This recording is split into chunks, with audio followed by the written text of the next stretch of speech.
ISKCON সমর্থকদের হাতে চট্টগ্রাম আদালতের আইনজীবী সাইফুল ইসলাম আলিফ হত্যার প্রতিবাদ ও বাংলাদেশে ইসকন নিষিদ্ধের দাবিতে দেশের বিভিন্ন স্থানে বিক্ষোভ ও সমাবেশ অনুষ্ঠিত হয়েছে।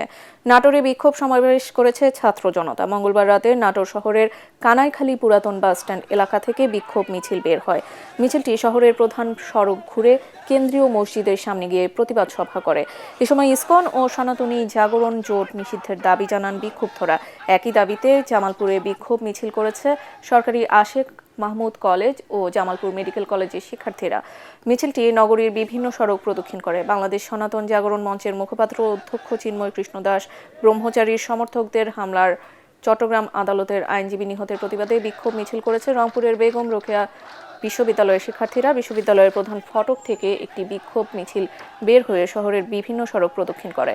এ সময় সংক্ষিপ্ত সমাবেশ থেকে ইসকন নিষিদ্ধ ও আইনজীবীদের হত্যাকারীদের গ্রেফতার করে বিচারের দাবি জানানো হয়। লক্ষ্মীপুরের দফায় বিক্ষোভ মিছিল করেছে ছাত্র জনতা।